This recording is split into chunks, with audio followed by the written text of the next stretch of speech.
So now you should see my presentation. Yes, that's yes. Okay, so well, first of all, thanks a lot. Thanks to Maria, to Angela, to Enrico for the invitation. And it's really pity that this year we couldn't do it physically, because it's always a pleasure to visit a city like Florence. But well, I know they have done their best to keep the school running and to well to keep it in the best possible conditions.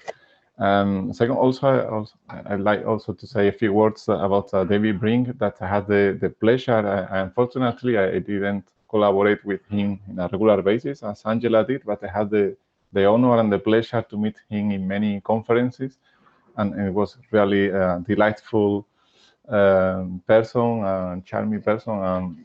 I know most of you don't know about him, but if you continue in physics, in nuclear physics, eventually you will find papers and books and many resources, and you will finally appreciate his at least his relevance in nuclear physics.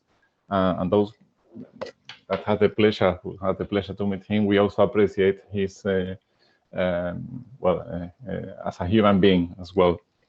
So well, so let me switch to the content. So well, at the beginning, the title that the tentative title that I suggested, modeling of nuclear reactions probing the structure of exotic nuclei, was intended to be a set of lectures focused on the reactions with what we call exotic nuclei that you have heard about then. But then I was told that maybe not many of you are particularly or are focused or are working specifically on reactions or even on theory. So maybe it was better to give a more general background on nuclear reactions. So the actual content that I have prepared is more like an introductory course in nuclear reactions at the beginning, and then in the last part, I finally moved to this topic, to the exotic nuclei. But before that, we need to set some background for everyone. Maybe some of the things that I will mention today are very well known to all of you. So I apologize if I'm just repeating things that you know very well. But maybe for many of you, it's the first time that you hear about those things. So I think it will be useful in any case for all of you just to have this as a reminder. Well, I will skip the table of contents. So just about me, well, Angela already made a nice introduction. Thanks for the congratulations, she said. Well, I hope you can see the pointer, the cursor, my mouse. So Sevilla, you know, is located in the south part of Spain, in the region of Andalusia. Well, I study physics here in Sevilla. Then I performed a postdoc in Lisbon, not far away, in Portugal, with Filomena Nunes and Raquel Crespo.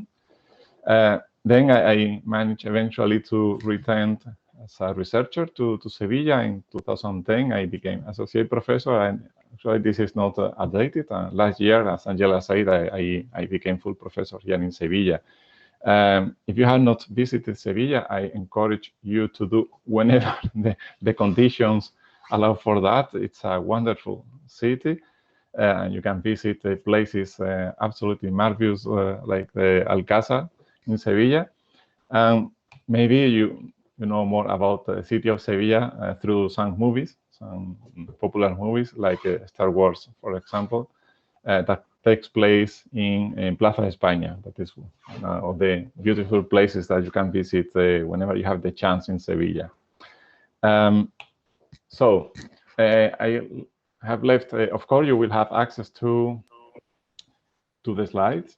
By the way, I cannot see you because I just see my presentation. So in case you have something to ask, just stop me. I don't know if I can hear you. I hope I can hear you whenever you want. I hope you have access to the microphone because now I have in my full screen. I have just the presentation.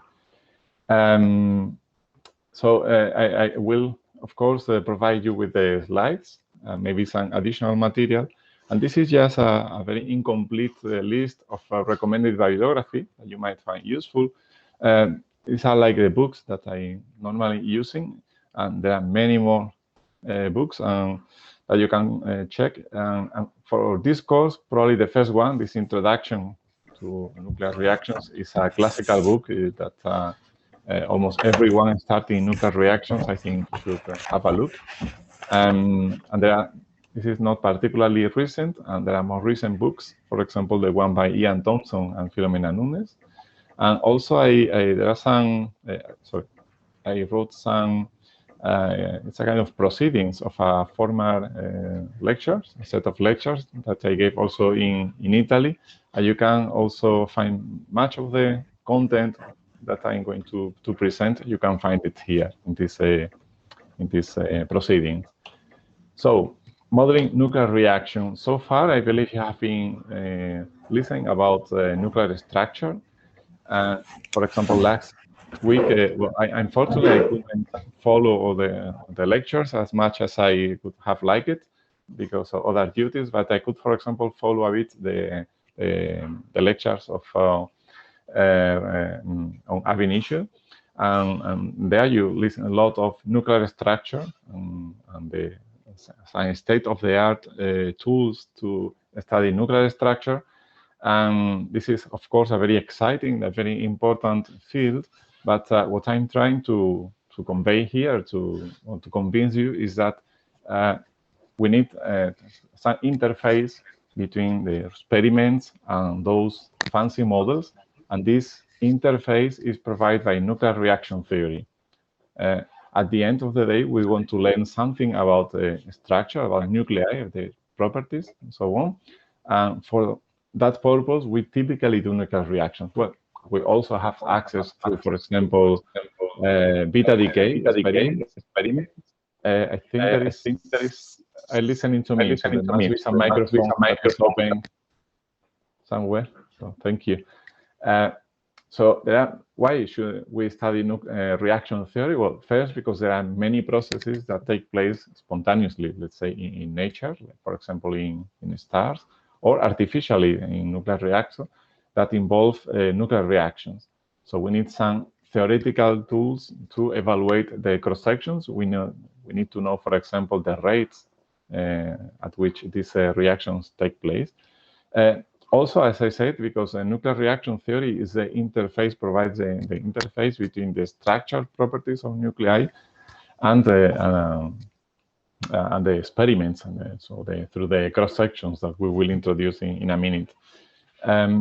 Then another thing is that we need nuclear reaction theories because in general the many-body scattering problem cannot be solved. So you have seen ab initio calculations mainly for nuclear structure. These ab initio calculations can be extended also to the continuum, meaning that can be extended to study reaction, to study scattering. But this is somewhat limited, at least nowadays, because of the available computational capabilities that we have nowadays. So at the end of the day, we have to rely on specific models, on specific theories, which are somehow tailored to a specific kind of reactions. So if we want to study elastic scattering or breakout reactions or transfer reactions that I will introduce now, we need to have specific tools, specific formalins that are adequate, suitable for this kind of reactions. And then in particular, regarding the topic, which was supposed to be the main topic, when we go far from the stability valley, then we start finding new phenomena. For example, coupling to the continuum, coupling to the breakup channels become an important mechanism. And this means that we need to adapt our reaction theory to study those nuclei. So as we go, we explore farther and farther away from the stability valley, we discover new phenomena, new systems, new properties, and this also implies that we need to adapt continuously our theory, our reaction theory, in order to extract some useful information from these nuclei and to incorporate things which are not included in the standard tools, in the standard formalins. This is just a very general reminder of typical sizes of nuclei that you know, the nucleus is something of about this size. The nuclear force is something with a range of the order 1 Fermi. For the Coulomb force, the range can be estimated from this is half of the distance of closest approach in a head-on collision. This is typical Coulomb distance. And then it's useful to estimate the de Broglie wavelength or reduced de Broglie wavelength, the inverse of the wave number, through this quantity. If we have a massive particle, then we can use this expression instead with the mass. So this gives us an idea what is the associated the wave for some beams or some particles that are in some accelerator, for example. And so when we observe an object of a size r, we need to use a radiation with a comparable wavelength. So here you have this table taken from Sachler's book, where you see the typical de Broglie wavelengths or reduced wavelength for different energies. So essentially what you realize here is that, in order to explore, for example, something of the size of a nucleus, then you need to have, for example, for a proton, you need for 10 MeV protons, you can explore things of the size of 1 Fermi. You increase to 100 MeV, something even smaller, you can explore even shorter distances, or you use alpha particles or oxygen or whatever. So this gives you an idea of what is somehow the sensitivity of your probes to the things that you want to explore. In principle, we could think of using some kind of a classical approach, the description, but this, for example, to use a classical description to think of our projectile, our beam, of some particles following some trajectories, this is only justified when the wavelength is small compared to the range of the interaction. So in that case, we can ignore, for example, diffraction effects. But if this is not the case, this means that we have to use a quantum mechanical description. So here I will focus mostly on this quantum mechanical description. And one of the lectures, I will say something about these semi-classical descriptions. There is a common separation between reactions into main groups, although this separation is not very strict, but at least academically it's useful to separate reactions between what we call the direct reactions and the compound nucleus reactions. So by direct reactions, we refer to those processes which takes place fast. In fact, it's in a time that is comparable to the times that a particle takes to go across a nucleus, to go to more or less to go across a distance of this size. So this means something of the order of 10 to minus 1 seconds. This is what we call a fast reaction. In these fast reactions, there is little time to occur many things. So we have not many degrees of freedoms which are involved. So this means that, for example, during this fast collision, we may maybe excite one of the nuclei, or we may transfer one particle may jump from the projectile to the target, or the other way around. And the momentum transfer is small. So essentially, the projectile and the target fly away, preserving somehow its identity with maybe plus or minus nucleus, but essentially we have the same entities as we had at the beginning.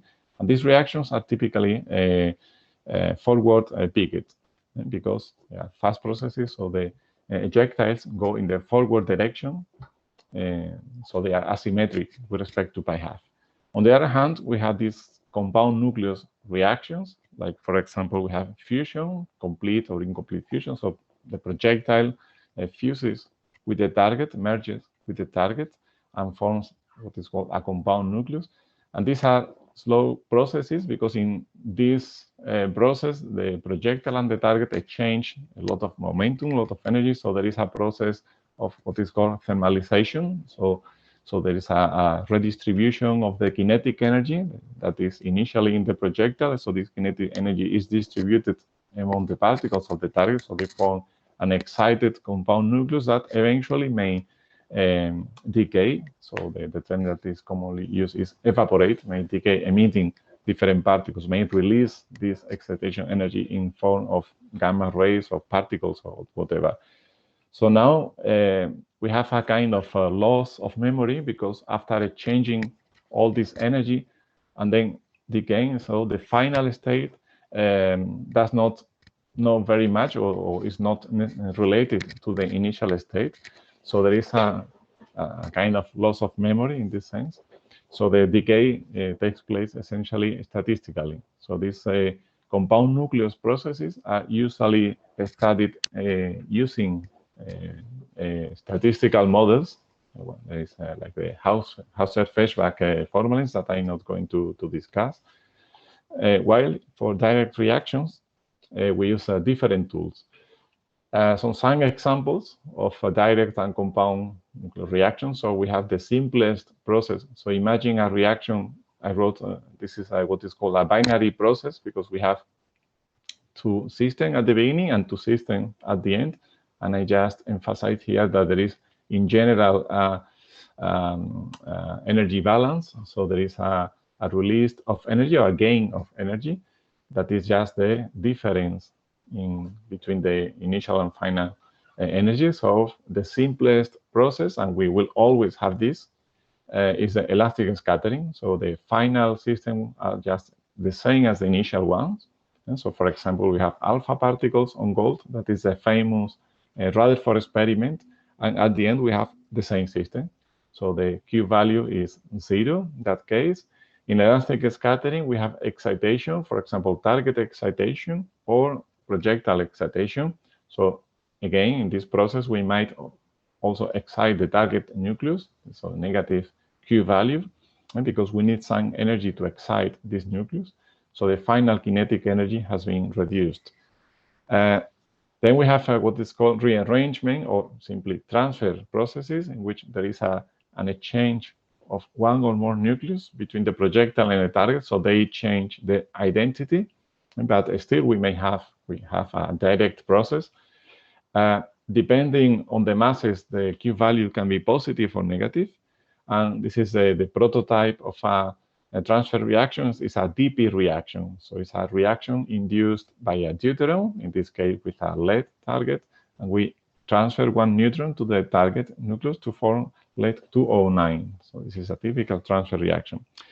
And then these are, well, I wrote here somehow a restricted kind of reactions, but we might also have 3 or more particles in the final state. For example, if A is a composite system composed of B and X, we may just break the A particle, the projectile, into B plus X. So we end up with, in this case, with 3 particles. So these are very interesting processes, very much beloved to Angela, for example, and myself. And well, we will have to defer the discussion on these breakup reactions to the next lectures, because they are interesting, particularly interesting when we study reaction with this weakly bound nuclei.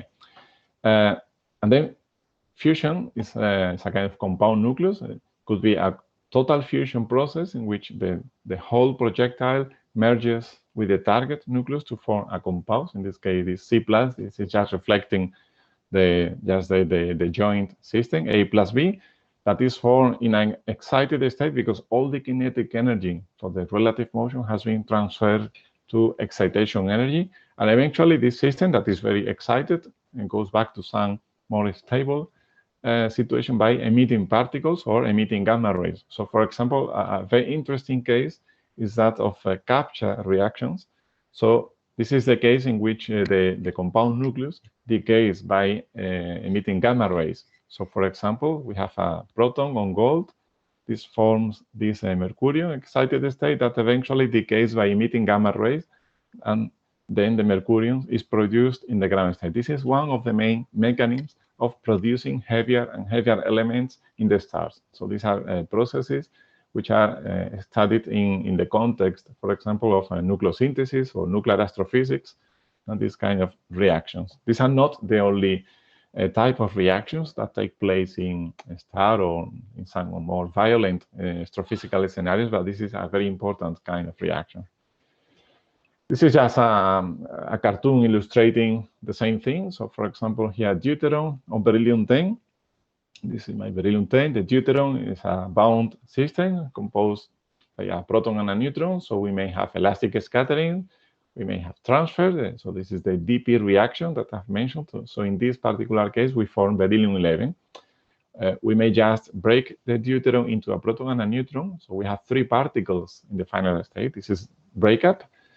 Or we may have this complete fusion in which the deuteron and beryllium-10 forms a boron, in this case, boron-12. And then eventually this may emit alpha, neutrons, triton. Well, I just wrote this as a cartoon, and I don't know if these are the actual particles that are emitted in this particular case. So just keep it as an example. One more thing is we have to keep in mind when studying reactions are, of course, the conservation laws. So we have to preserve energy conservation. So energy conservation means we have initially some kinetic energy. In the laboratory, we have the target of course, at rest by definition. But when we do calculations, we typically perform these calculations in center of mass frame. So in that case, we have to consider the kinetic energies of both the projectile and the target. So this is the total kinetic energy. We have, of course, to add the energy related to the masses, to the rest masses of the projectile and the target. And then we end up with a different system with different kinetic energy that can be larger or smaller than the initial one. So we have positive, negative Q value. We have, of course, momentum conservation as well, total angular momentum conservation, and of course we have charge conservation. If we have only nuclear forces, we have parity conservations. Remember, this is not the case if we have weak interactions, because weak interaction does not conserve parity. But if this is dominated by Coulomb and nuclear forces, then we of course have also parity conservation. So as I said, we need. So we are studying a reaction theory. So this is us working in front of our computer, just trying to solve some complicated equations. This is the actual experiment. There are some colleagues of us that are doing some complicated experiments, and essentially they have some beam of particles, and then they produce some fragments, or it could be elastic scattering, or it could be something more complicated, or gamma rays. So nowadays, experimental setups can be extremely complicated, which is good on one side, because this means that we collect more and more information, but this makes more complicated the theory analysis in general. Of course, this is also helpful to have more information, but to model, to describe these processes, these reactions, we need an appropriate theory for that. So what is the connection? How do we go from this to this? What is the link? Well, the link is provided by a quantity that you have heard, I'm sure, about that. It's the cross sections. So we have many kinds of cross sections. So this is the key quantity that we need to consider when trying to link our calculations, our theory, with some experiment. So we start by defining what we mean by this cross section. So this is, you say this is the actual experiment, and this is the realization of the experiment for a theoretician. So this is, we have some source of, in principle, some source of particles, but at the end, eventually, we'll have to consider the wave nature of these particles because of the arguments that I mentioned before. Eventually, these particles or wave, they collide with a target nucleus, and then they emit some other particles that are collected in our detector. So this is our experimental setup. And they are collected maybe as a function of the angle, depending on where we put the detector, we have a different kind of information. So we are interested in knowing experimentally and theoretically to relate the number of particles that enter into this detector, and we don't enter into complications like efficiencies of the detector, acceptances. So we have an ideal world in which we have a perfect detector that collects everything that enters here. So we need, as I say, somehow a way of relating the number of particles that are collected in our detectors with the number of particles that we are impinging on the target, that are in our beam of particles. So this delta I, this is the number of particles per unit time detected in our collector, how many particles enter in our detector. And this, of course, must be proportional to the number of particles that are in the beam, because if I double the number of particles per second, I will get twice the number of particles in the detector. That is more or less obvious. So I emphasize here the units, okay? So because at the end we want to know to collect all the relevant units here. So we have the incident particles per unit time and per unit area. Then this will be also proportional to the number of target nuclei, because if we have a larger number of targets, a more dense, for example, target, or a thicker target, then we have more chances to produce a specific reaction, specific process. So it will be also proportional, this number of particles, to the number of targets. It will be also proportional to the window of our detector, or so the window, the area, effective area, this delta A, or more specifically to the solid angle that is subtended by the detector. Because if the detector is very far away, the solid angle will be smaller. If it is closer to the target, we will cover a bigger portion of 4 pi. So it depends on what is the amount of solid angle that we are covering. So we have this proportionality as well. And there must be something that is related to the interaction between the projectile and the target. If we remove the target, then everything goes in the beam direction. There are no particles scattered. If we have something interacting through Coulomb interaction, nuclear interaction, of course, this will change the number of particles that are observed at a given angle. So there must be something in this equation that contains the physics, that contains the interaction. And this something is the differential cross-section. So this quantity in red, this is an important quantity that we want to study. And we have, just collecting all this, we can define this differential cross-section as the flux. So by flux, remember, we mean number of particles per unit time and per unit area, number of particles, flux of scattered particles through these solid angles covered by the detector or differential area, divided by the incident flux. That is, you can just obtain from this equation. And if you just put all the relevant units, then you realize that this differential cross-section has units of area. So this is an effective area that gives us an idea of how probable is that a specific process takes place and deviating particles at a given angle. How effective is this process to produce some specific kind of particles at a given angle. Okay, so this is this can be regarded as an experimental definition, because we have here an experimental situation, experimental setup.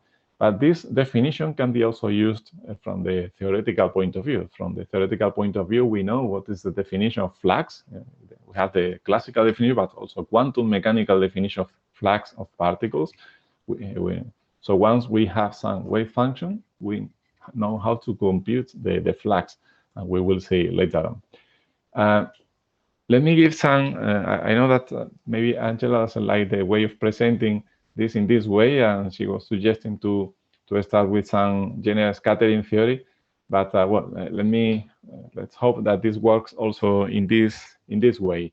So let me also introduce some concepts because they will appear in the notation. So in all the lectures, essentially, I will try at least to be consistent with myself, just using the same notation.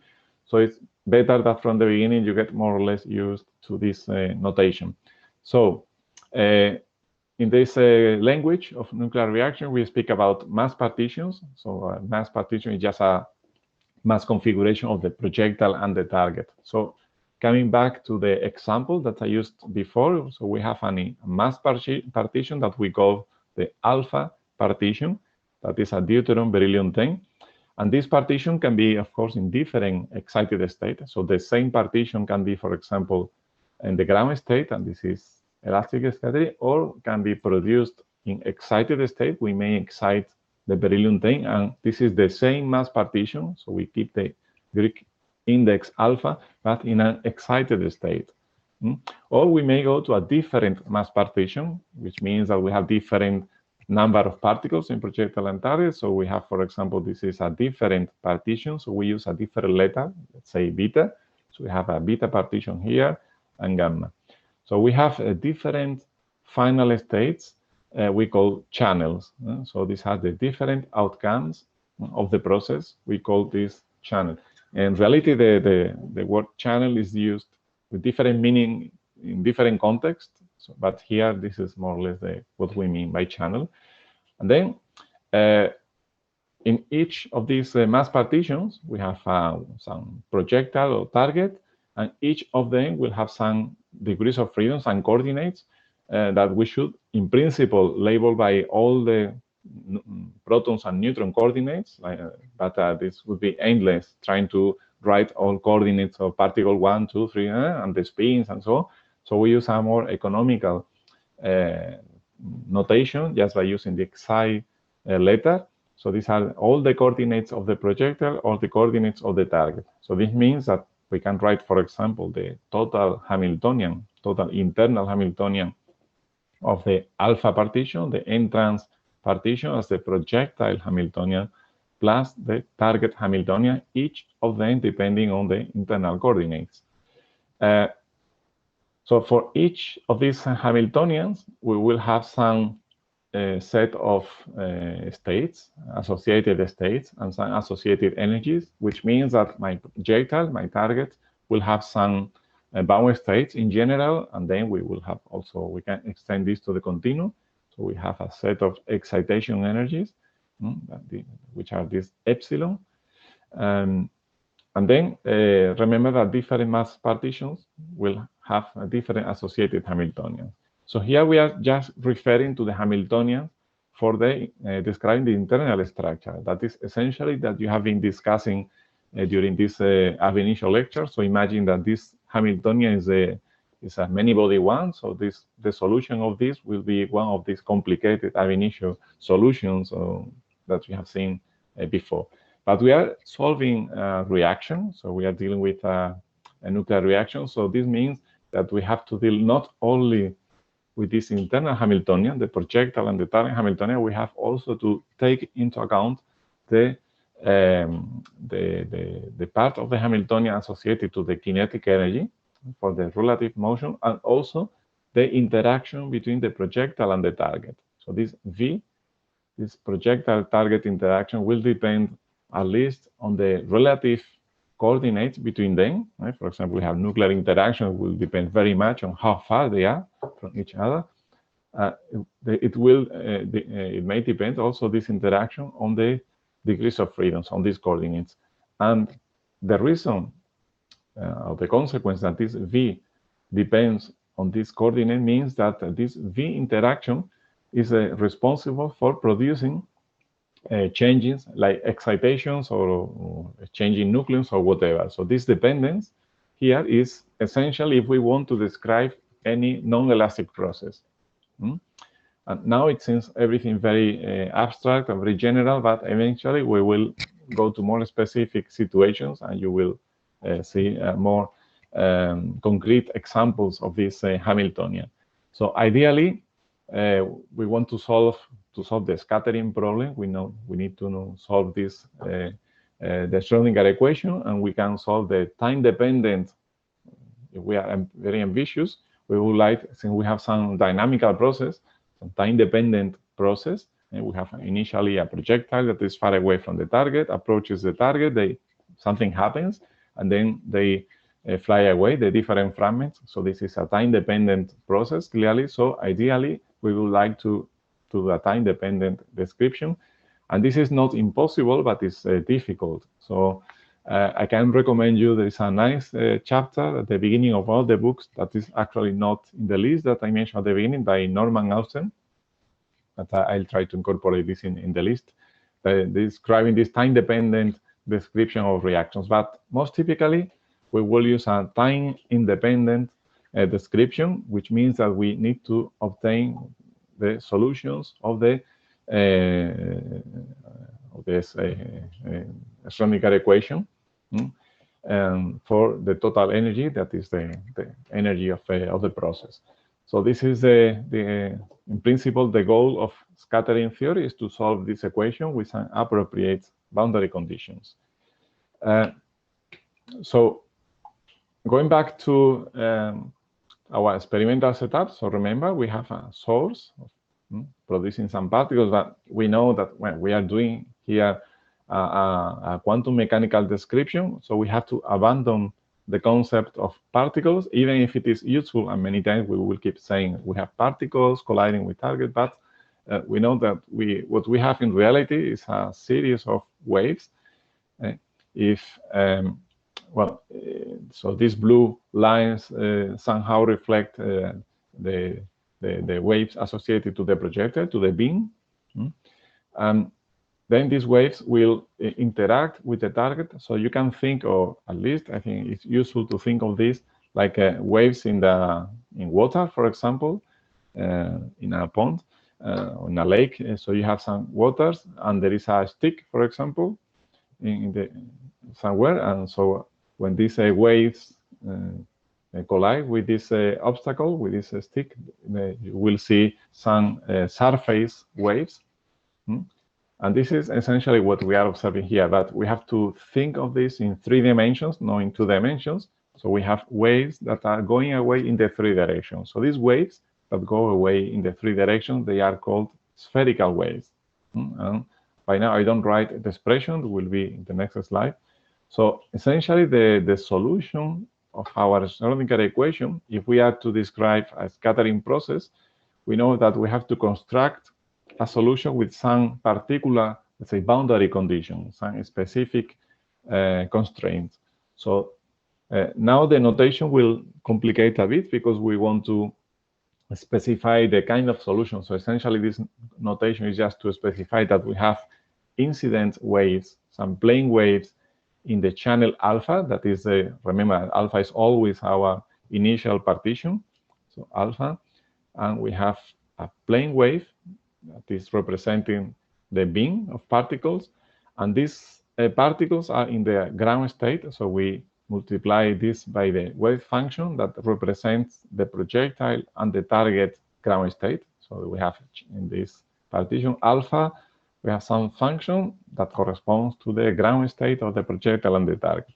So this piece here, this plane wave representing the relative motion, and this function representing the internal state, represents, let's say, my initial state in this stationary picture. And this plus here has also a meaning. This means that we are looking for solutions in which we finally have some outgoing spherical waves, that are the waves which are produced after the collision takes place. Mathematically, we can construct solutions with a minus here, which means ingoing spherical waves that appear in scattering theory.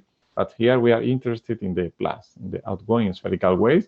And these spherical waves can be produced in alpha, beta, in all possible accessible channels, in all possible accessible final states. Also, it's useful to think on the relevant momenta, because we have an incident momentum, because we are describing my beam of particles by plane waves, which means that we have a definite momentum, initial one. And when these particles or these waves enter the detector, my system will observe them as particles, and this particle will have also a definite momentum. They have a definite direction. So this angle here is called the scattering angle. This is the angle at which the particles are detected, and the difference between these 2 vectors is called the momentum transfer. This is Q and momentum transfer, the difference between the initial and the final momentum, or final initial momentum. Before I proceed, I cannot see you. You want to make some question? You have something to ask or to say? No? As I say, I don't know if I have access to your microphone, so since I'm sharing my... Antonio, I think Yes. people, when they want to talk, they can talk. But They also, can. yes, they can write in the chat. Yes, the problem is that I don't see. I don't see the chat. Because yes, I can. I'm follow. We are following. Okay, you will let me know. Yes, yes, Thank you. we will tell you. Okay. Also, the other thing, since we have, I think, 1 hour and 45 minutes, eventually, I guess you will want to have a 5-minute break, maybe? Yes, we can have a break whenever you like. So, you decide. Okay, thank you. So let me continue a bit.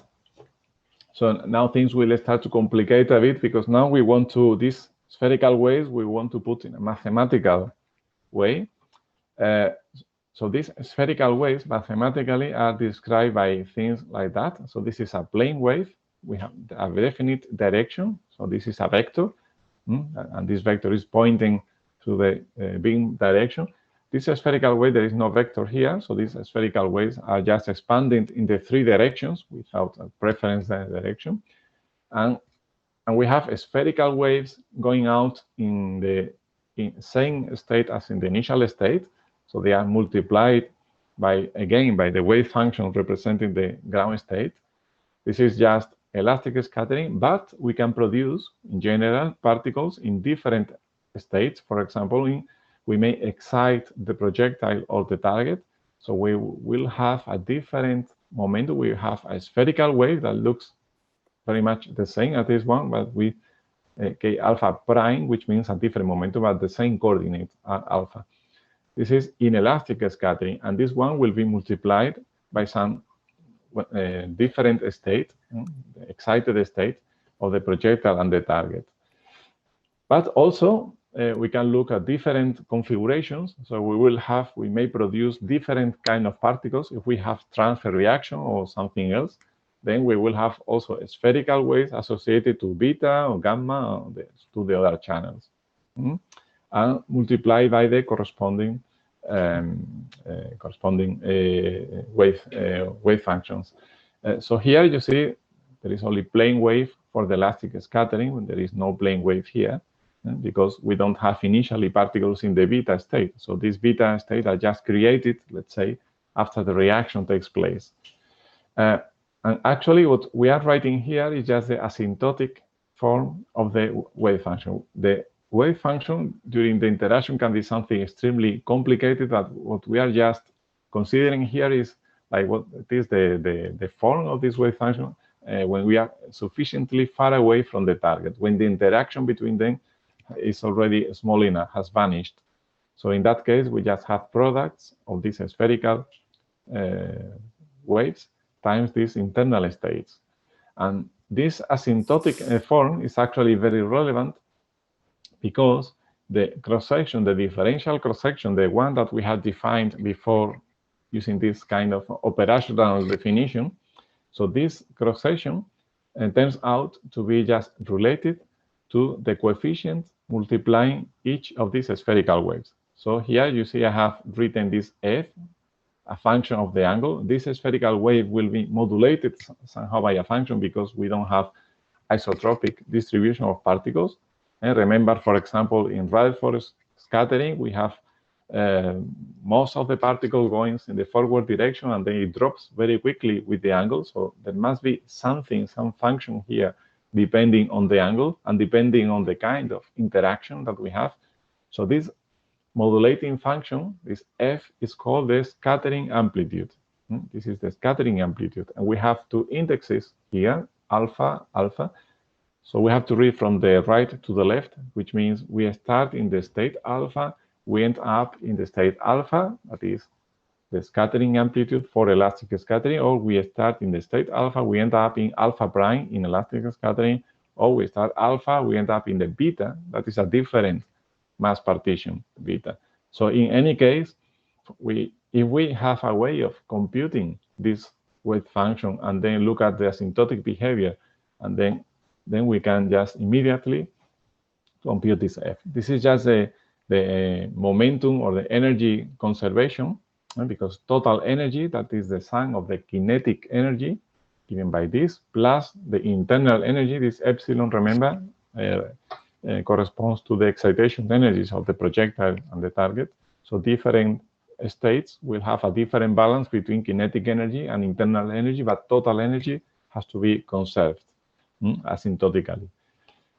So according to this, we could set a kind of a strategy. That is, we start with some structural model, say some fancy model, some simple model, whatever.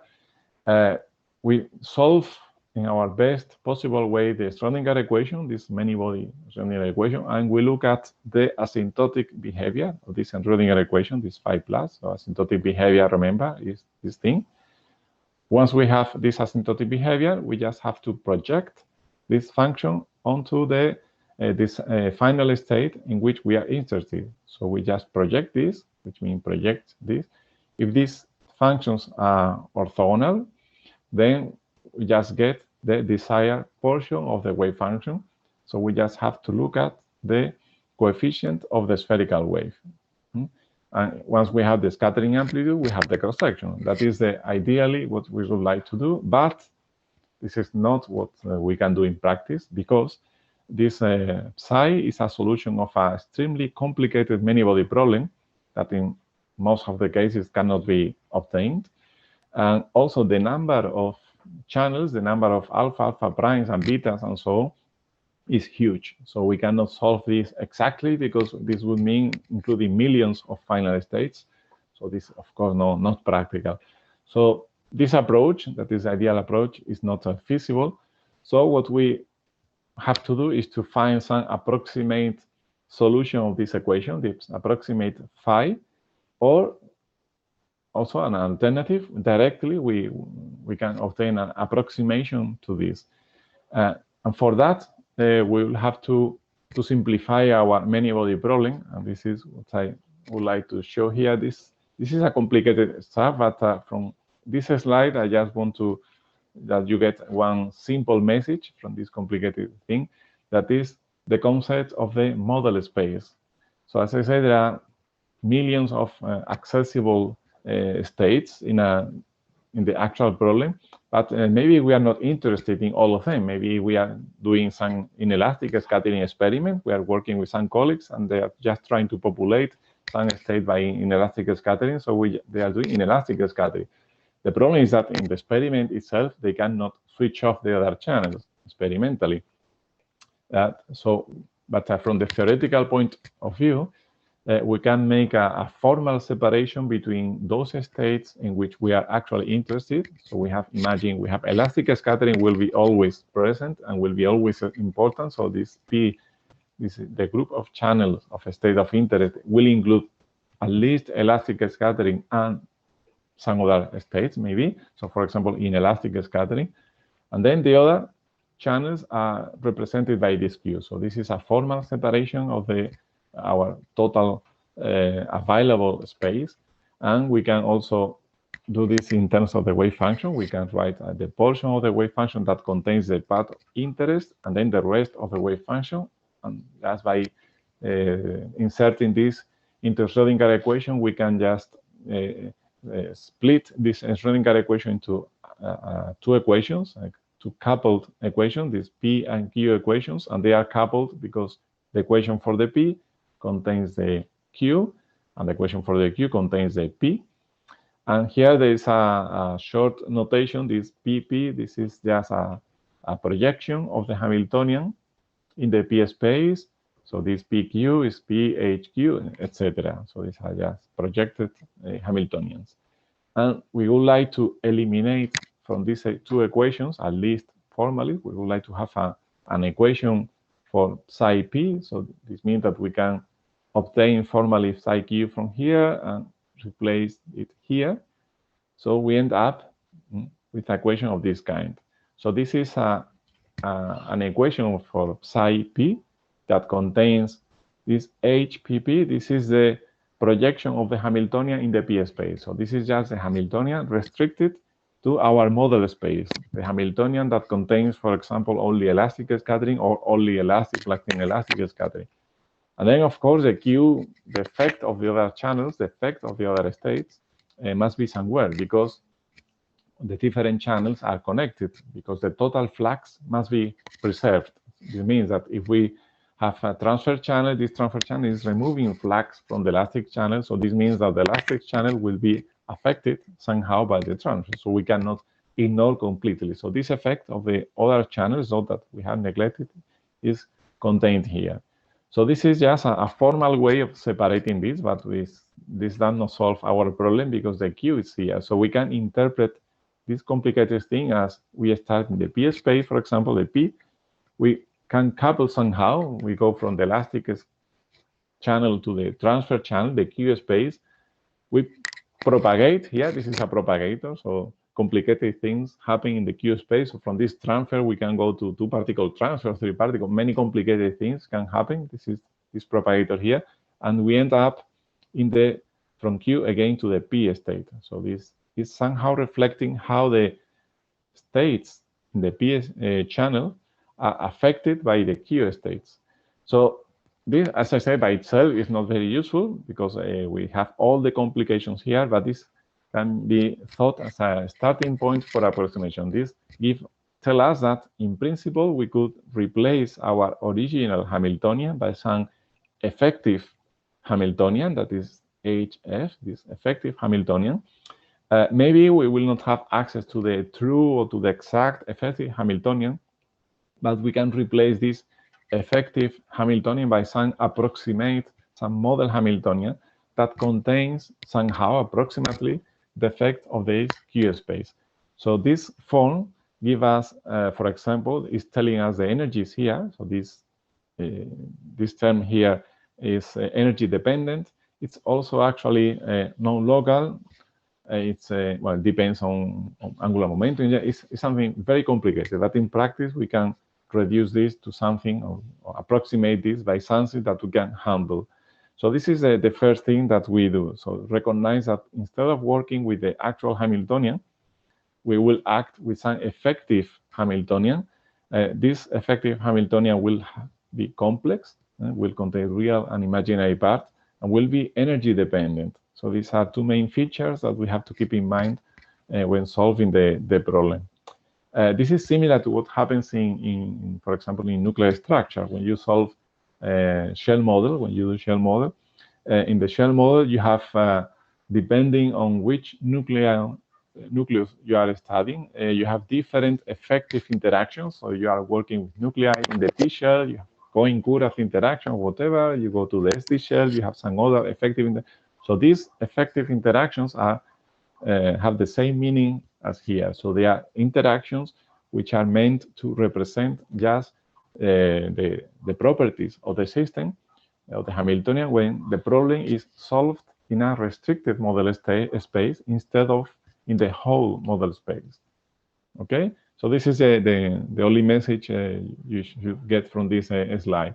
So our strategy for solving reaction calculations is, first of all, is to define our model space. So what channels are to be included? So in general, we want to include those channels which are more important, those channels that have more flux at the end of the process, have larger cross-section, for example, or those channels that we are interested. Maybe they are not the more relevant channels of the reaction, but maybe there is a physics case in which someone is studying a specific process involving some channel that maybe is a weak channel. It's a very interesting one for some reason. And so we want to include this channel in our model space. Then we necessarily have to rely on some structural model. In general, we cannot rely on the best available structural models, because we need something that we can handle, that we can incorporate in our reaction description. So it could be a microscopic model, but could be some more approximate models like collective models or some cluster models. I give some example of cluster models. So this is the second thing. And the third thing is, now with this approximate model space, with this approximate structure model, we have to solve our reaction problem in this restricted situation. And this reaction formalin will depend on the process that we are studying. As I said, depending on whether we are studying elastic or inelastic, we have different available formalins which are tailored, which are more suitable to study. Sometimes for some specific kind of reaction, we have different models in the market, and some will be more complicated or simpler, or maybe the simpler one will provide us with a better insight of the physics, sacrificing some accuracy and so on. So this is just an example of that. So consider once more the deuterium beryllium-10 reaction. And here I'm just representing this arrow, this is representing the elastic channel. And then if we excite the system, this will be like an excited state here of this system. We might excite, for example, also the deuterium, but with the deuterium excited, it breaks up into a proton and a neutron. So in that case, what we have is three-body continuous state, like here. Or we may, for example, transfer one neutron from the deuteron, so we have transfer. So we do, for example, if we are interested in elastic scattering, our model space will be just this in red.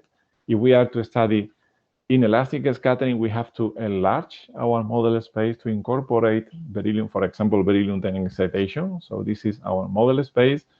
If we are to study transfer reaction as well, then we need to incorporate one or more states of a final beryllium-11 system. And finally, if for whatever reason we are interested in breakup, or we are interested in the effect of the breakup on those channels, we will have to enlarge even more this model space. So we end up with a complicated model space like this, and we will have to figure out how those states, how those channels are coupled together in order to be able to solve the problem. So to choose our structure model, and I think this will be a good moment to make a stop, but before that, let me just finish with this slide. So we might, to choose the appropriate structure model, ideally, as I said, we would like to start with one of these complicated models that describe essentially the system in its full glory with all the properties. For example, we have a beryllium-11 projectile colliding with a target. Beryllium-11 is an example of what is called a halo system. It's a system composed by a compact, more or less compact core, beryllium-10, and then a weakly bound neutron orbiting around. So we might, for example, try to solve the problem starting with this 11-body description of the projectile, and then the same for the target. So in this approach, this microscopic approach, all the fragments would be described microscopically, just starting with some realistic nuclear-nuclear interaction. You have heard a lot about effective interactions and regularization, all these things last week. The problem is that in practice, except for very few cases, this problem cannot be solved.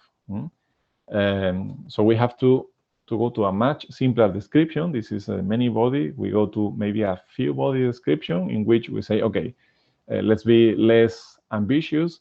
We are not interested in the target excitation. Let's assume that the target is a more or less compact object. And the same for beryllium-11. For at least as a first approach, let's consider that beryllium-10 is also not excited during the reaction because we have a weakly bound neutron. So whatever happens to beryllium-11 is more likely to be associated to the valence neutron. So this valence neutron can be excited, can be just detached, dissociated from the projectile. So we end up with, instead of with a many-body problem, we end up with a three-body problem. So this is called an inert cluster model, a few-body model. So here we are sacrificing a few things. We don't consider cluster excitations, so we just retain some degrees of freedom, the few-body degrees of freedom. Then we don't have anymore a nuclear-nuclear interaction because we have clusters. So we have to figure out what is the interaction between the neutron and beryllium-10 as a cluster. What is the interaction between this cluster and the target, for example. The good thing is that these kind of problems is solvable almost exactly. Actually, for 3 particles, it can be solved. It has been solved exactly. Even for 4 particles, it has been solved exactly. So there are some tools that provide us with exact solution, and then there are approximate tools as well to obtain simpler solutions. Sometimes this is too strict, because we realize, and this is actually the case, that beryllium-10 is not completely inert. Beryllium-10 can be excited, and also beryllium-10 excitations modify not only the reaction, but also the structure itself of beryllium-11. And you have one of the organizers, Enrico Villetzi, I don't know if he's in the audience, but he's one of the big experts dealing with this kind of problems. So how the structure of beryllium-10 excitations or beryllium-10 vibrations, for example, beryllium-10 modify. So if we want to improve this description, we may just include at least some degree of freedom, some, for example, excitation of beryllium-10. So we end up with some intermediate picture like this one. So we have part of the simplicity of this and part of the complexity of this by incorporating some degrees of freedom. And still, this problem, even with this additional complication, can be solved with some techniques. It's not as simple. This is a 3-body quantum mechanical problem. As you know, the quantum mechanical problem cannot be solved analytically, either classically or quantum mechanically. There's no analytical solution for that, but well, there are numerical tools for that. So I think this is a good moment to make a break. So if it is fine for you. Yes, that's good. So we can start again at 15? Yes. At 10:50? Yes. It's fine for me. I was thinking, Antonio? Yes, I'm here. Perhaps you can say a word about the difference between direct and inverse kinematics. Okay. Yes. You mean before the break? As you like, maybe afterwards. Well, okay. Yeah. So after the break, and just there was a question. The book you mentioned about time-dependent scattering theory. Was it Newton? Was it Joachim? I had in mind the Austen book, the Direct Nuclear Reactions. Okay. Very old book. I didn't include in the list because this is a very old book, maybe 60-something, maybe. It's an Angela, I don't remember, but it's a very old one. But it's one of these very nice books that contains lots of interesting physics. Maybe you don't find it. Yes, I don't know whether students can find it, but if you can, if you could write it in the chat. Yes. You don't see the chat. Yeah. I will. Below. I am writing direct. But I think that this is the title. I'm not sure. Yeah, that's okay. Okay, it's Austen Direct Nuclear Reactions. Probably it's not an easy. It's not easy to find in the libraries or in the market. But well, that's why I didn't include it. But if you are interested, I can even I can send you an electronic copy of the first chapter. That is the one devoted to that. Is anyone if interested in this in particular? Anyway, we suggested also Newton or Joachim should be all right. Yes. Okay, good. So see you in 5 minutes if there are. See you. No. Good. Thank you. See you now. Yes. We can start again. So let me share again the application. Okay, now you should see again my presentation. Yes, that's good. Okay, so before I continue, is there any question, any curiosity, any comment, anything that was unclear or you want me to clarify?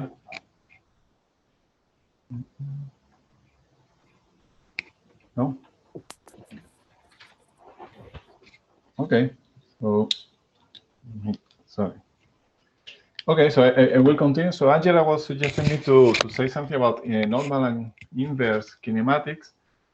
So normally consider, for example, a reaction like this one, beryllium-11, and typically we have a target like, for example, a proton or a deuteron. The way in which I have written the reaction is using the deuteron of the proton as a projector. This is the way in which typically this reaction would be made for normal, for ordinary nuclei, the deuteron, the light particle as a projector. But this, when we have a radioactive nucleus, like a beryllium-11, beryllium is radioactive, we cannot have it as a target. So in that case, the reaction necessarily has to be done using the beryllium-11 as a projectile, even if the target is a proton. So in that case, we speak about inverse kinematics reactions, where we have a deuteron in the target. We also have a beryllium-11 impinging of a deuteron target. So this is not the normal way in which this reaction would be made in the past, but this is the only way in which nowadays this reaction can be done in the radioactive beam accelerators. I don't know if is this more or less what you wanted me to say? You want to add something, Angela? No, not at all. It was just to make sure that the students understand why all of a sudden we talk more of the projectile. Okay. Thank you. Thank you. Okay, so let me move to the second block, that is a single channel scattering. So this is the simplest, let's say, situation in which, for whatever reason, we are only interested in describing elastic scattering. So let me go back to this complicated phase-back formulas.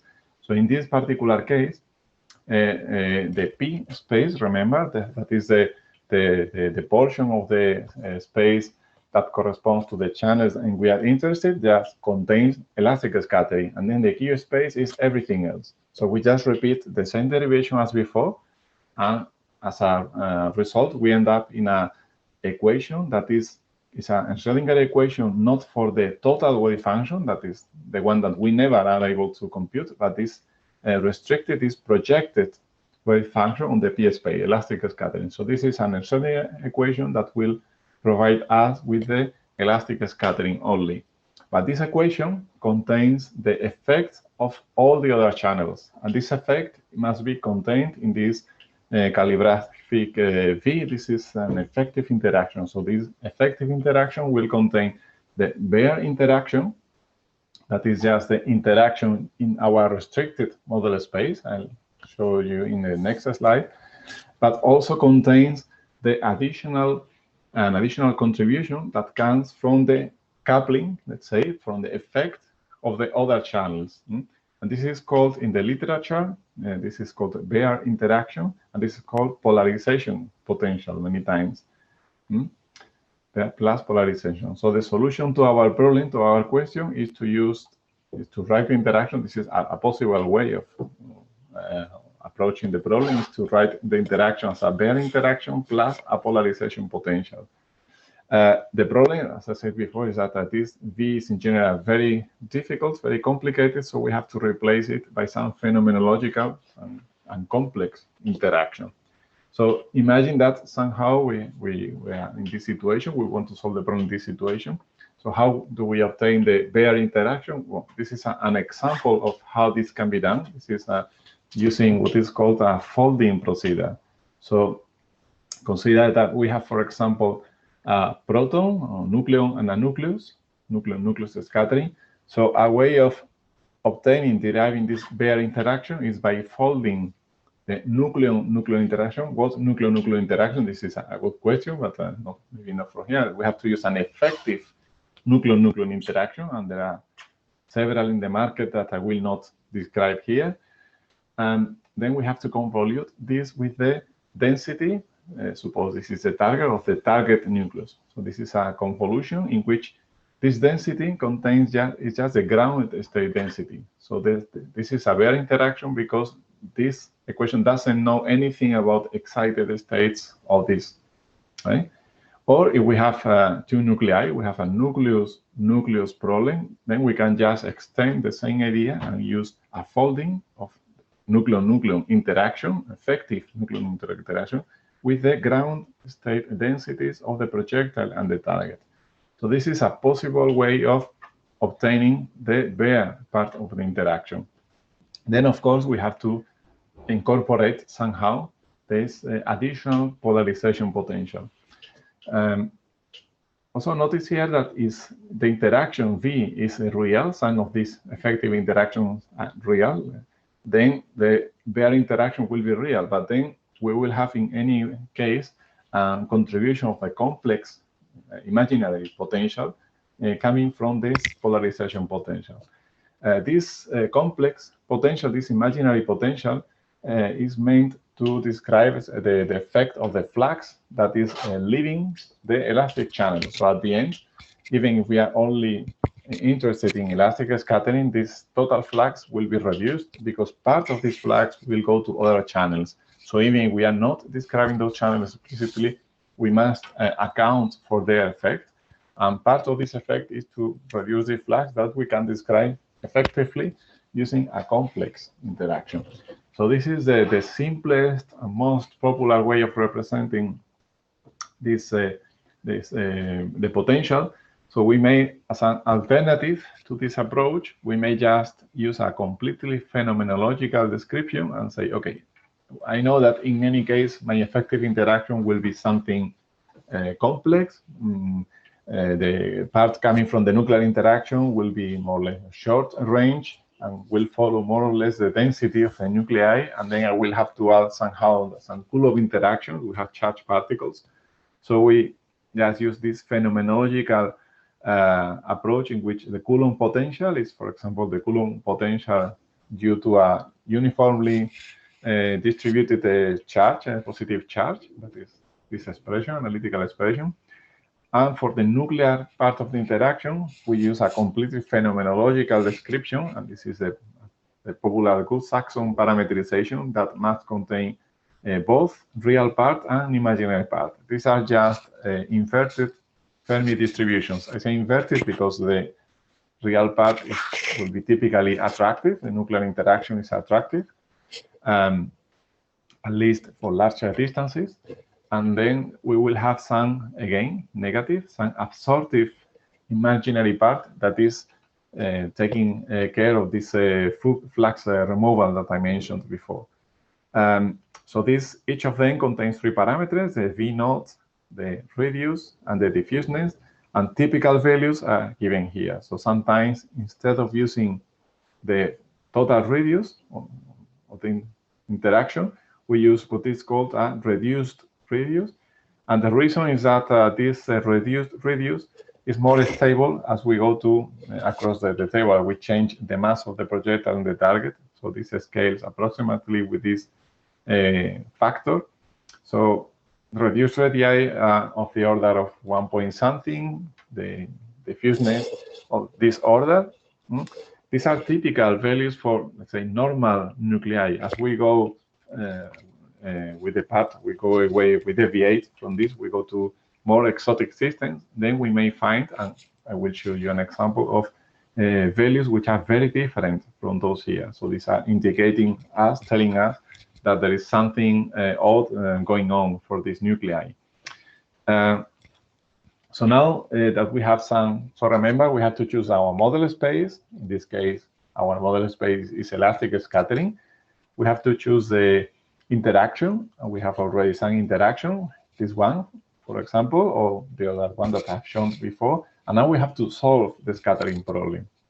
So now in our restricted scenario, we have a Hamiltonian that looks like this. So we have the kinetic energy. We have the Hamiltonian for the projectile and the target, and we have our effective interaction. Remember that at the very beginning, the effective interaction depended on the coordinates, internal coordinates of the projectile and the target.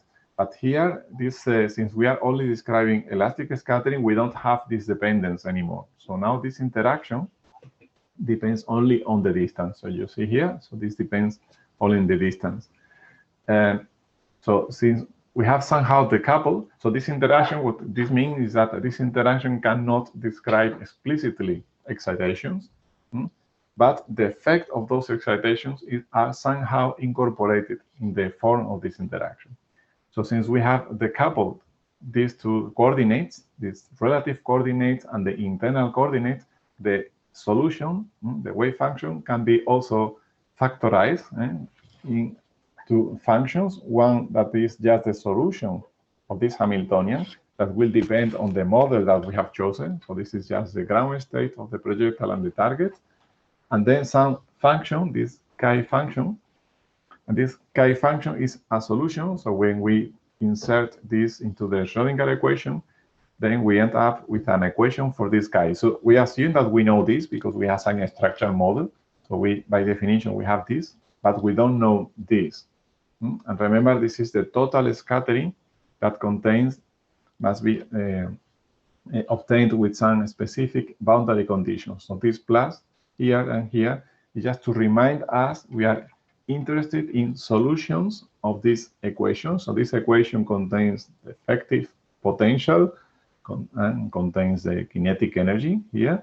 So this solution has to be solved with the appropriate boundary conditions. And these boundary conditions are those that we mentioned at the beginning, the first part. These boundary conditions correspond to a plane wave with an incident momentum. So this K is the incident momentum plus some spherical wave. If you compare this with the general solution that I wrote before, so there we have outgoing waves for different channels, but here we are solving the problem, remember, in our restricted model space that contains only elastic scattering. So we have only scattering waves in the elastic channel. So in this model, we are not able to excite the system to produce any excitation or to produce any other channel. So this is the boundary condition that we have to apply when solving this equation. And this K is, of course, related to the energy. The wave number is related to the energy through this equation. Well, this is it was intended to be an exercise for you, but well, this is just to let you know that remember that the definition of the cross section is a ratio between the outgoing flux going in some direction and the incident flux. Well, if you work out the expressions, this is the definition, the quantum mechanical expression for the flux, essentially. So you have psi plus derivative, and this is along some specific direction. This is it, the incident direction. This is the flux in the incident direction. This is the flux in the outgoing direction, the final direction. Well, you work out these expressions. You may want to do it by yourself. And you end up that when you apply this definition, the cross-section is, as I said before, without any proof, is just the square of this coefficient, the square of the scattering amplitude. Okay, so with this form, we end up that if we compute the outgoing flux associated to this, the incident flux associated to this, and we make the ratio between them, then we obtain this expression. So try to do it by yourself. Okay, you have here more or less some hint, but well, there are some missing steps. So I encourage you to do it by yourself. So we have a second three-dimensional equation, a Schrödinger equation to solve. Let me go back. This equation here. As you know, whenever we have this, we can simplify it, particularly when we have a central interaction. So many times we approximate this interaction by a central interaction. In this case, it is convenient to write the solution in terms of eigenstates of the angular momentum, which means spherical harmonics. So we can write the solution in 3 dimensions as an expansion in spherical harmonics. We can write this in this way with this unknown coefficient. This chi depends now on the modulus of R, or we can write it in this way. If we perform the sign in M, we have, by definition, these are the Legendre polynomials.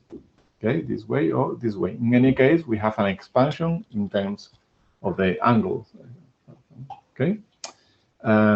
And then there's a quantity in blue, that is the one that we don't know, satisfy this effective one-dimensional equation. So now, instead of having a 3-dimensional, we have a 1-dimensional equation looking like this. And we have the famous centrifugal potential here. We have our effective potential that we are assuming to be central. Okay. We know that the solution of this equation, the solution of this equation when we have no potential is known, because when we have no potential, we can even go back. If we have no potential here, we just have kinetic energy terms. So we have are just the eigenstates of the kinetic energy operator, and these are plane waves. If we have no potential, yeah, we just have the first term here. We have a plane wave. We don't have any scatter wave. So here in this one-dimensional equation, if we don't have this potential, we would like to know what is the form of this function here. Well, so to do that, we go to the book. For example, you can go to Brink and Satcher book. We were talking about David Brink. So you can go to David Brink book, and you find the expansion of the plane wave in terms of Legendre polynomials. That is an expression like this one. It's an analytical expression, and this f is called the regular function, regular Bessel function, that is written instead of the spherical Bessel function of index L in this way. So for u equals 0, for no potential, the radial part is given analytically by this, that we can asymptotically we can write as a sine function. So you go again to the books, you find that the asymptotic behavior of this is a sine function divided by this same factor. So you have this function. So this is useful because this provides us with a reference. When we include the potential, we want to know how the solution deviates from this. This is the solution that we have with no potential. Remember that we are obtaining solutions for positive energy, and we are looking for scattering states. These solutions, unlike bound state solutions, they are not confined. They are not square integrable, and you see it here. So this solution oscillates up to infinity. And now, if we have a potential different from 0, we want to know what is the general solution in that case. So if we have potential different from 0, still we can go far away, and eventually the potential will vanish. So the radial solution will be a combination of this f. The f is the regular solution of the equation that I have written before, and then there is also an irregular solution. Remember, also this is a second-order differential equation for which you have two independent solutions in general. So any solution can be written in terms of two independent solutions. One of the solutions is this one, this regular solution, and the other one is the one that goes as the cosine. So we have this combination, the f and the g. So even if we have a potential, asymptotically, when this potential goes to 0, we know that our solution can be written as a linear combination of these two independent solutions. Or, if we prefer, we can also make combinations of these two solutions to generate some other pairs of independent solutions. So these are, for example, the h plus and minus. The h plus and minus are a combination of sine and cosine that behaves as exponentials with complex argument. So these h plus and minus are very important because of the following. So this is our general solution here. So we have the general solution is the plane wave plus the outgoing wave.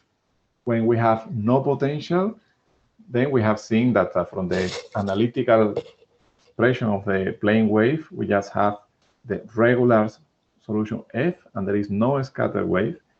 When the potential is different from 0, and we still have the plane wave, so the radial solution still contains the portion that comes from the plane wave. We always have a plane wave. We start with something that is a plane wave, but then we will have something that behaves as an outgoing spherical wave, and this, when we write this for this chi L, for this solution, is written in terms of this h plus, just because of the form. You see the form of this solution. This R factor is not here because we have decided to extract it explicitly from the solution. Okay, so it's here, it's here. So this factor is extracted. So we need something that represents this outgoing wave. So from all these possible independent solutions, we clearly need the one that behaves as an spherical wave. So our physical solution, we can make many different solutions, many different combinations, but the one that represents our physical problem is this one here. So we have the F plus some coefficient, T, and 8 plus, and there is a L missing here. Sorry. So these coefficients have to be obtained numerically. How? Well, so you think of a code, you were to write a code to solve this equation. You have to, first of all, decide, you have to make a numerical integration of your Schrödinger equation up to a certain radius. Which radius? Well, you want to go far away until you have reached the asymptotic solution. You want, because this is only true asymptotically when the potential has vanished. So you want to go far away from the potential. So you need to start at 0 up to this maximum distance that is called matching distance, matching radius. And at this distance, you can equate your numerical solution to this analytical form. And by the way, this can be written in this way. That is the way in which I have written it here. But if you play with this F and G's and so on, just play analytically with this, you can rewrite this in this other way. H minus some other coefficient, S, H plus. So these two are completely equivalent. This is just a different linear combination of, in this case, F and H plus, in this case, H minus and H plus. So it's just a combination of the two independent solutions. So this T is called, this is T matrix or transition matrix, and this S is called a scattering matrix. And here the name matrix is not very obvious because it's just a number, it's a C number that is different for each L. But when we go to multi-channel problems, this will become a matrix. So, and these two things are, of course, these two coefficients. If you just work out this relation, you find this relation between these two, the S and the T. So we can solve for the T or for the S, they are equivalent. And also it's useful to introduce what are called the phase shift. So if we write the S matrix in terms of a complex exponential, this delta here are called phase shift, and they are, of course, also related to the T.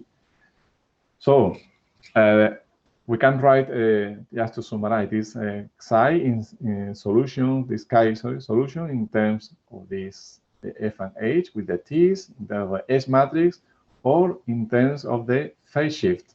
So again, by playing with the asymptotic properties of these functions here, we find that this asymptotically is a sine function of kr, and we have here the phase shift.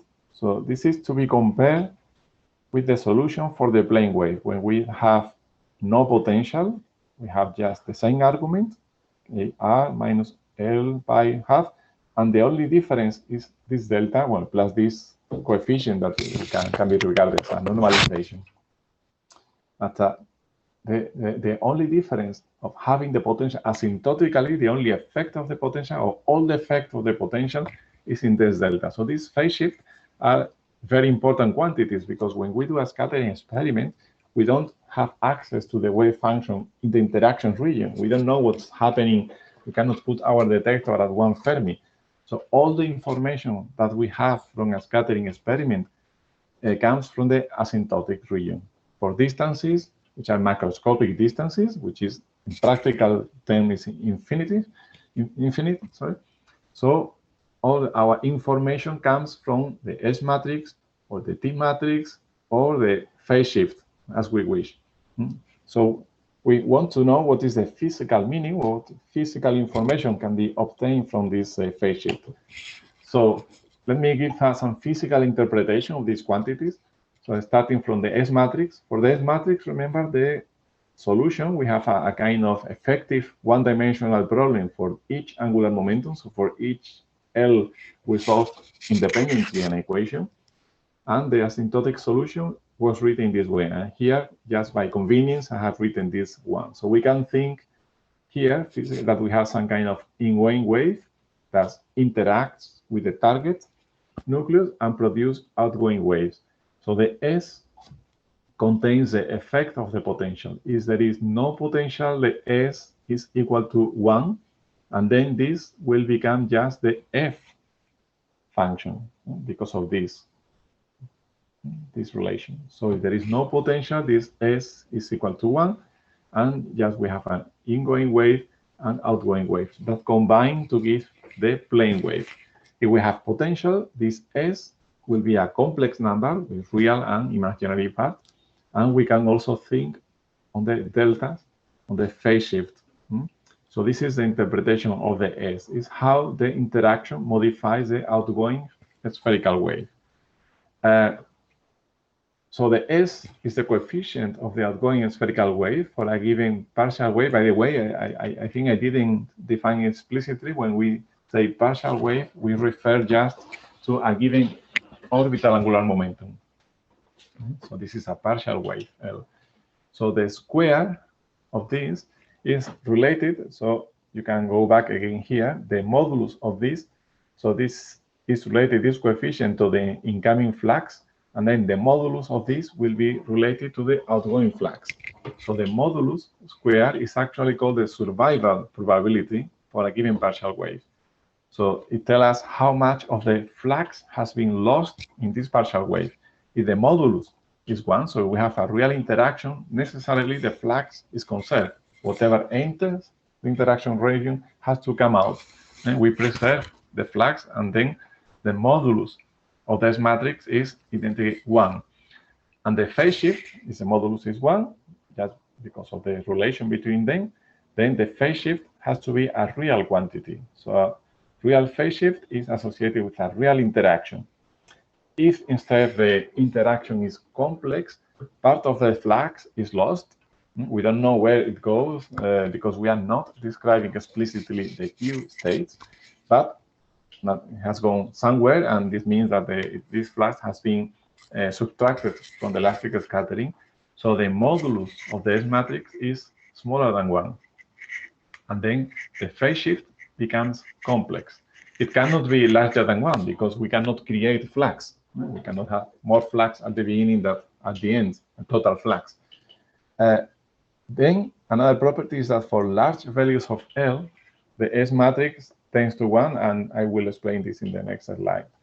And then for the phase shift, this is the interpretation mostly for the S matrix. For the phase shift, a positive phase shift is associated with an attractive potential. This is somehow represented here. So this is, we take always as reference the plane wave. This is a case for L equals 0, so we don't have to deal with this factor here. So for L equals 0, we just have a sign function. This is no potential.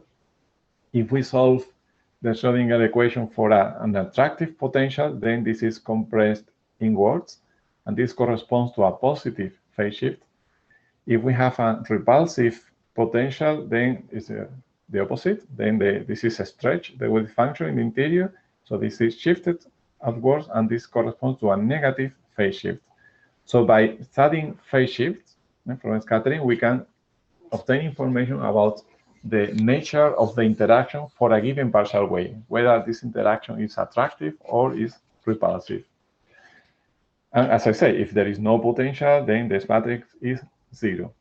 Yeah, the reason why when L increases, the S matrix goes to 1, I try to illustrate it here, so it might be some mistake because I prepared this yesterday late in the evening. So we can define an effective potential when we solve this Schrödinger equation, that is the sum of the nuclear interaction, the Coulomb interaction, and the centrifugal potential.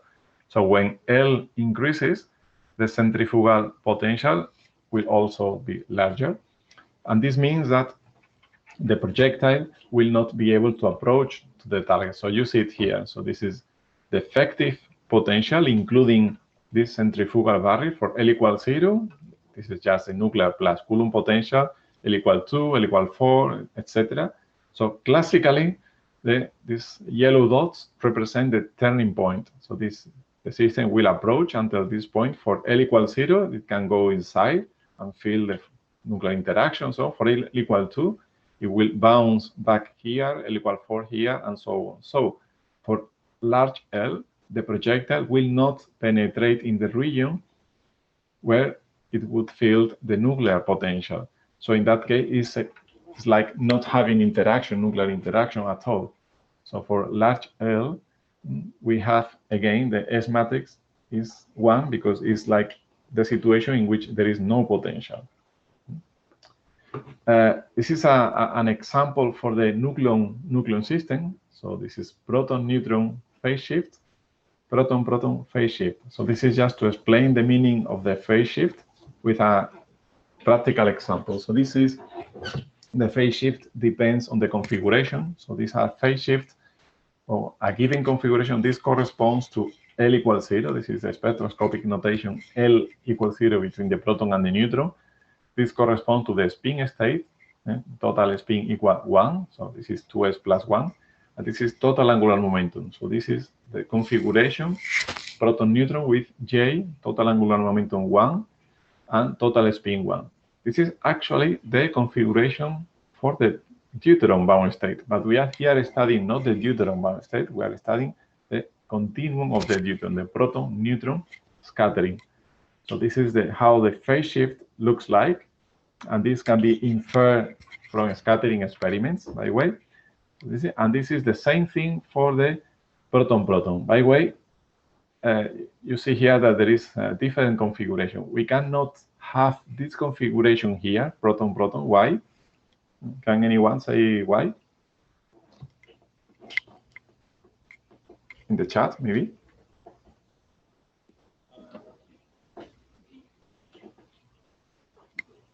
Why don't we have this configuration here for the proton-proton? Is that possible? Is not possible?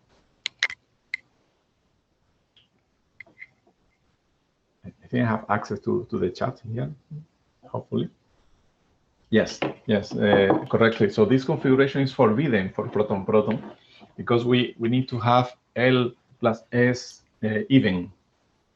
Angular momentum has been even for identical fermions, proton-proton. So this configuration that gives rise to a bound state is not available here. And that's the reason why we don't have in nature a bound proton-proton system or a bound neutron-neutron system. The di-neutron, di-proton are necessarily unbound, at least when they are free. Okay, well, but this is, sorry, a little detour from the main discussion. So let me go back to the phase shift.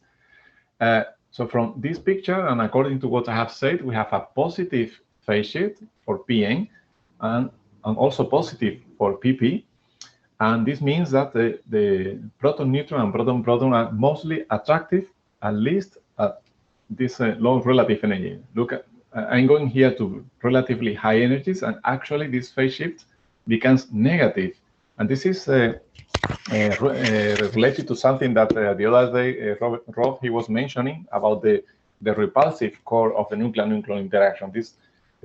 When we go to very high energies, the proton-proton are able to approach sufficiently enough in order to be sensitive to very short distances where the nucleon-nucleon interaction is repulsive, and this renders the ab initio calculation extremely complicated, and that's why they have to resort to these regularization procedures. Okay, but well, Antonio, I'm a little sorry, but you are a little over time. Okay, so maybe I will stop with this slide. Yes, and I will continue. Sorry, I had the clock here in front of me, so I could have been speaking for 3 more hours if you don't stop me. So thank you, Enrico. So I just finished by saying that there is also a nice feature here. That is that this another difference is that this phase shift goes to 0. Well, you have to trust me that this goes to 0 here. And this, again, you have to trust me, goes to pi. And the reason is related to what is called a Levinson theorem. That is one of the most beautiful theorems, in my opinion, in quantum mechanics, that has a very simple statement, not a very difficult demonstration, but has a profound impact. It's a theorem that relates the bound region of a Hamiltonian with the unbound region. We are talking about the scattering and bound state as if they were disconnected things, but they are part of the two phases of the same Hamiltonian. So this theorem says that the phase shift, as the energy goes to 0, goes to n pi, where n is the number of bound states for that particular partial wave. So for Pn, we have a bound state, so the phase shift goes to pi. For Pp, there are no bound states, so there are no bound states. So a possible way in which the deuterium could have been discovered in the past was by studying Pn phase shift. So people could have realized by using the Levinson effect, could have predicted the existence of the bounded proton-neutron state. It would have been nice, but this was not the way in which the deuterium was predicted. And since I have to stop here, so I leave you with this question, and maybe tomorrow, and if you want to give me the answer on how the deuterium was discovered. So sorry for going beyond the time, and I'll see you back tomorrow. If you have any questions, you can send me in messages through this platform, or just email. Well, if there is something urgent, we can talk 1 or 2 minutes. Otherwise, we use Slack.